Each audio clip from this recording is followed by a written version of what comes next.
Hello everyone, welcome to TeachTech. This is the continuation of the earlier video of how to set up the ArtemisMQ. In this video, I'm going to show you how to connect and configure the ArtemisMQ with the SQL Server database. So first of all, we are on the SQL Server Management Studio. First, we need to create a database dedicated to ArtemisMQ, a login user dedicated to ArtemisMQ, and then move forward with the configuration part. First of all, open your SQL Server Management Studio and go to the database. Click on database, right click and click on new database. Give the database name. I will give the name as ArtemisMQ itself.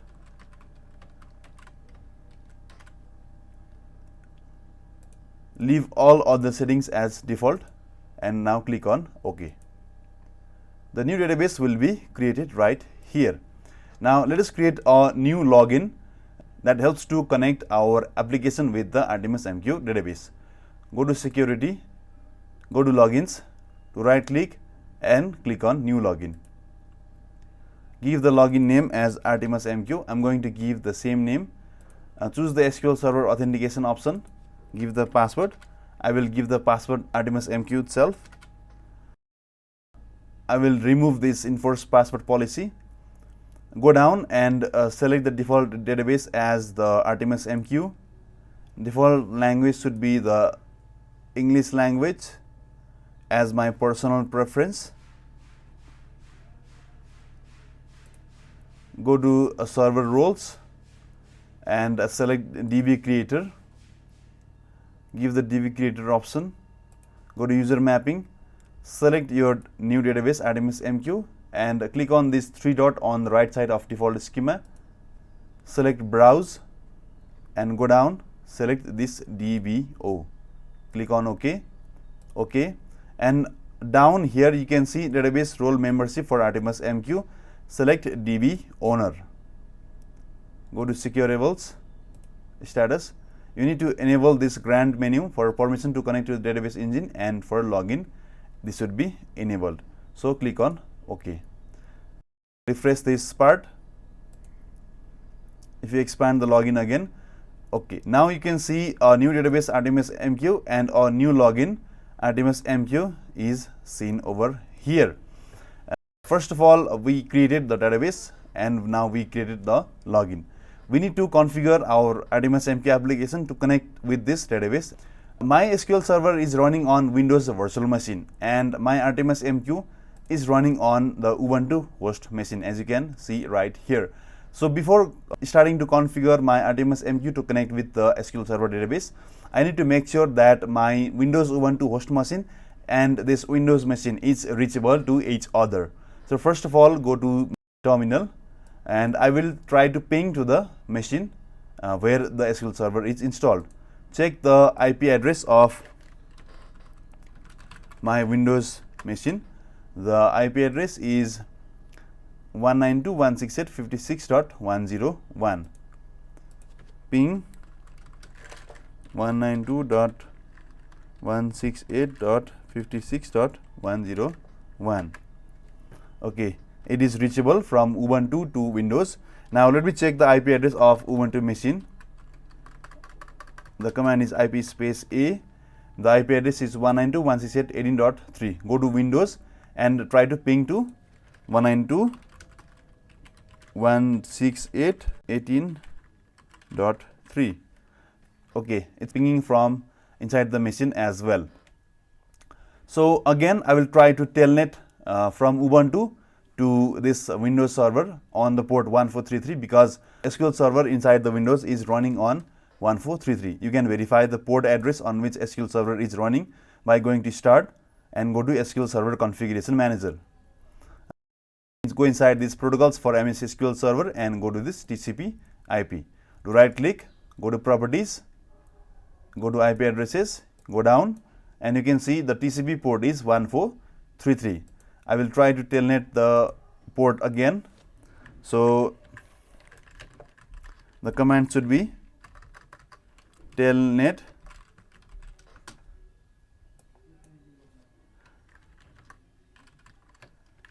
IP address space 1433. Okay, the telnet is also successful, but you might not be able to telnet on your machine. I will suggest you possible options on which you can look upon. So first of all, if you are not able to ping from the both side of the machine, especially in Windows side, you can go to this network and sharing center. Go to this advanced sharing setting and turn on this network discovery. Turn on network discovery for home network. Turn on network discovery for public network as well, and save change. If you face a problem where whenever you try to turn on network discovery and click on save changes, but when you reopen again, this gets turned off. So in that case, you have to go to services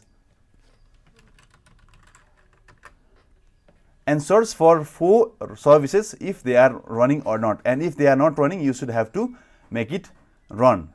The 4 services are function discovery provider host. Search for function discovery provider host. Go to right click, go to properties, and you can change the startup type to automatic and select start. Okay, this is now started. Click on apply, click on OK. Search for next service, which is function discovery resource publication. It is right beneath the function discovery provider host. To right click, go to properties and check if it is started or not. If this is on disable state, you can select to automatic and then click on apply and then click on start. It will start the service. Click on, since this is already started, I will just click on OK. The next service is SSDP discovery. Search for SSDP discovery. Do right click, go to properties and repeat the process again to start this service. Again search for UPnB device host and also check if this is started or not. Go to properties, change the startup type to automatic, select apply and click on start. And finally check for DNS client. Go to properties and check if these services are started or not. So ultimately you have to check these 5 services: function discovery provider host, function discovery resource publication, SSDP discovery and UPnB device host and DNS client. If these services are not started properly, then your network discovery will automatically turn off even you change the setting. So make sure these services are turned on to be able to ping from your host machine to virtual machine on both sides. Okay, and the next thing you need to look upon is to check the firewall setting. So sometime the ping is able to reach to each other's machine, but the port is not accessible. So in that case, you have to go to your firewall, go to start and search for firewall with advanced security. Go to inbound rule and make sure to add a new rule for SQL server. The rule is already added over here. I will just delete this rule. I will delete it. You can see the telnet is not getting successful. Let me create a firewall rule here. Go to new rule, port, click on next, go to TCP, specific local port and the port address is 1433. This is the port on which SQL server is running. Go to next, click on allow the connection, select next. When does this rule apply? Select all of these and click on next and give the name, for example, SQL server. Select finish.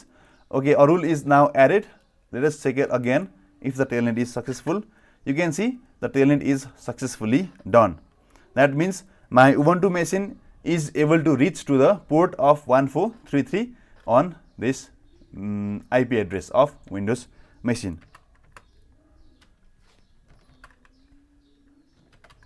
Okay. Also we can go to CMD and check if our port number 1433 is already active or not. Type the command netstat -an pipe space find space double quotation and type the port number. As you can see, the port value is listening. on this Windows machine. Till now we have created a database user, a database for ArtemisMQ. We have checked if the services are running or not. You have to make sure the services are running. Also, I have added a new rule, inbound rule in Windows firewall setting to allow the port number 1433 specifically. It is not a good practice to turn off Windows firewall completely. That's why I have added an inbound rule in Windows firewall setting. Now let's go to the application side and check the further configuration. Open your ArtemisMQ folder. Open your broker.xml. For your new broker, on the location bin / broker, your broker name, your etc folder and broker.xml file. Open this file.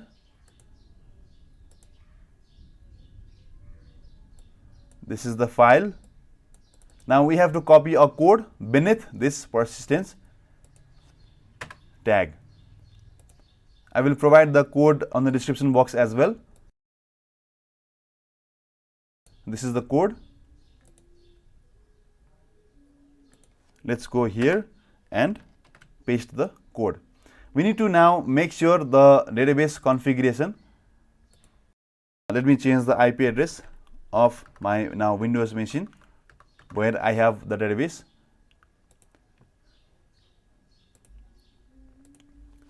IP config. Okay, the IP address is 192.168.56.101. 192.168.56.101. The port value is 14433.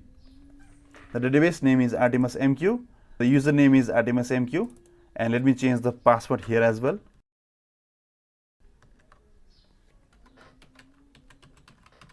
ArtemisMQ. Let's verify the DB name as again ArtemisMQ, ArtemisMQ, and the password is also ArtemisMQ. Okay. So this is the parameter which will help us to connect our ArtemisMQ application with the database. Okay. So let's save it. And now a final step where we have to add a SQL driver inside our ArtemisMQ folder. So you can go to this link and download the Microsoft JDBC driver 12.6 for SQL Server zip file. I will provide the link on the description box as well. So you will get this folder. After extracting this folder, I will go on this folder, go inside this location, go inside ENU, go inside jar and select, if your Java version is 8, copy this file, and if your Java version is Java version 11, copy these files. So I have already copied this file, and go to your Artemis location, go inside your bin, go inside your broker one, go inside your leave and paste the file right here. So I have already pasted it. Since my Java version is Java 8, I have copied the JDBC driver for Java version 8. Now I have successfully completed the DB configuration part, application configuration part. Now hopefully the ArtemisMQ should be able to connect with the SQL Server database. So let's try to run the ArtemisMQ database from our terminal.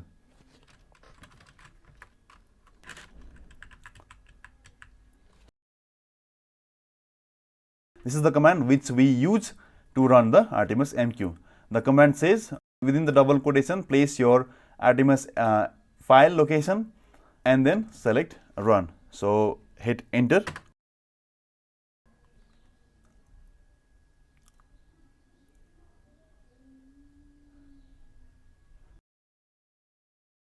The ArtemisMQ is started. It is starting the ActivemQ Artemis server. It is initializing the JDBC data source, and it is searching for this driver, Microsoft SQL Server JDBC.SQL Server driver. It's picking the correct URL that we have placed inside the broker.xml. You can see the connection URL here as well. Database name, the encrypt is equals to false. So we have placed the plain text password inside the broker.xml file, and so the log message looks very much fine, and it has started our ArtemisMQ application. Let's copy this URL, copy link, go to any browser, go to new tab, and try to hit this URL. Thus, it's able to log in. Give the username and password that we have created earlier on the video. So you can see all the consoles logged over here. So the only difference is that now it will not write the data inside this data folder, but instead of it, it will write all the data inside our database, SQL Server database. So to verify further if the database connection is successful or not, you can go to your database and expand the table. You can see these 4 tables has been created successfully. You can select each of these tables and see the name of columns, ID, record type, compact count, transaction ID, user record type, variable size, record, transaction data size, transaction data, transaction check, no records, sequence. Similarly, this table, large message table, and PGSTRTBL table. So in this way, we can successfully connect our ArtemisMQ with the SQL Server database. I hope you like this video. On the upcoming video, I'm going to show you how to change the ports of ArtemisMQ and all the other configuration part inside the ArtemisMQ. So with this, I would like to end the video. So please don't forget to subscribe to the channel, and thank you for watching. See you in the next video. Take care. Bye bye.